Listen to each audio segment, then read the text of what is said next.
Wiring motor contactor for lighting control diagram.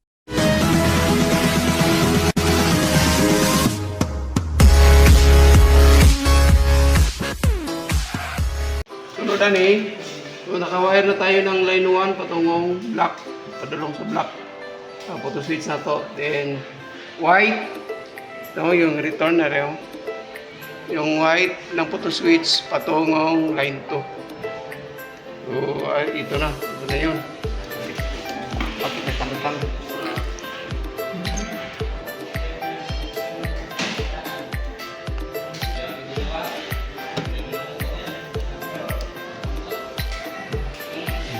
Ayun.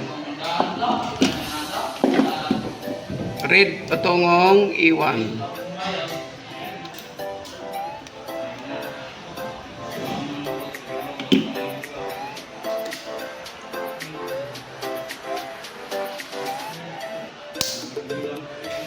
Red patungong E1.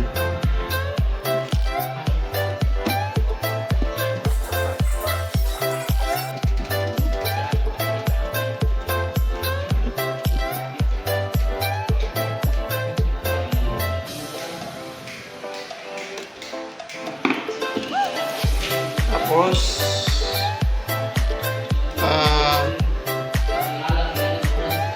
line 2 tungong ito.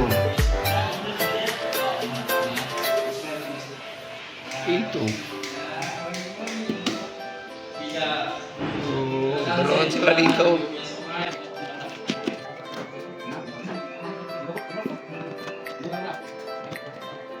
Oh.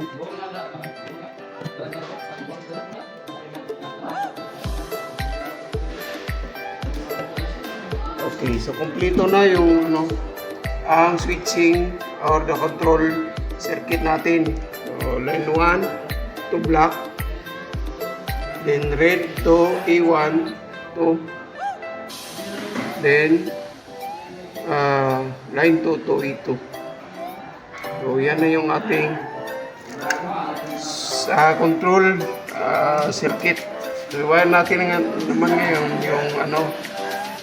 yung power circuit natin. Ito yung maging power circuit natin. So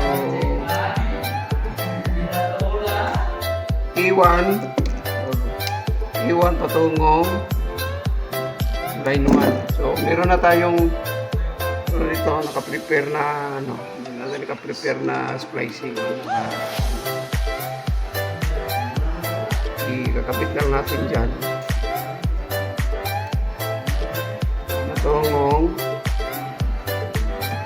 L1 or 1 na terminal. Pagkatapos jumper natin yung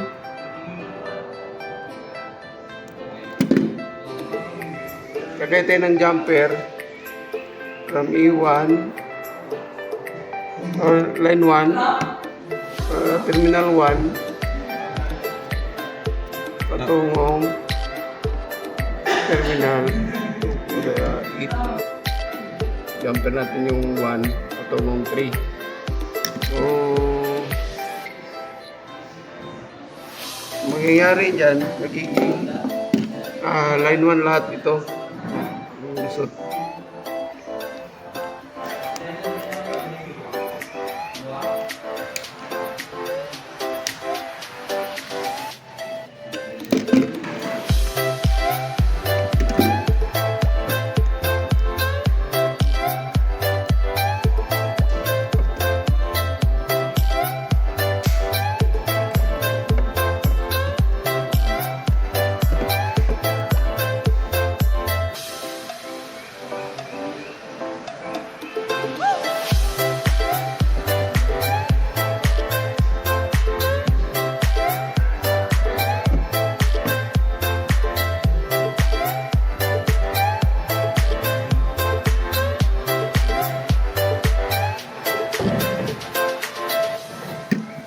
And tapos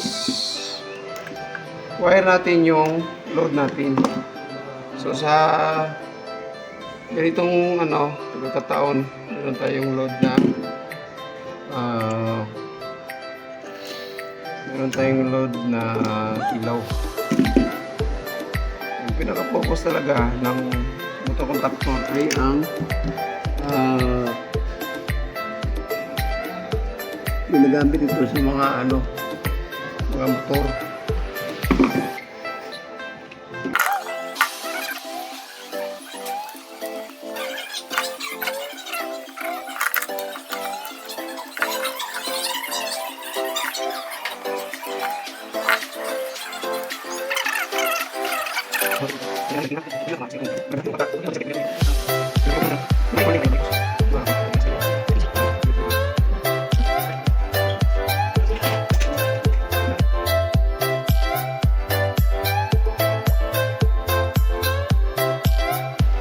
Takpan natin.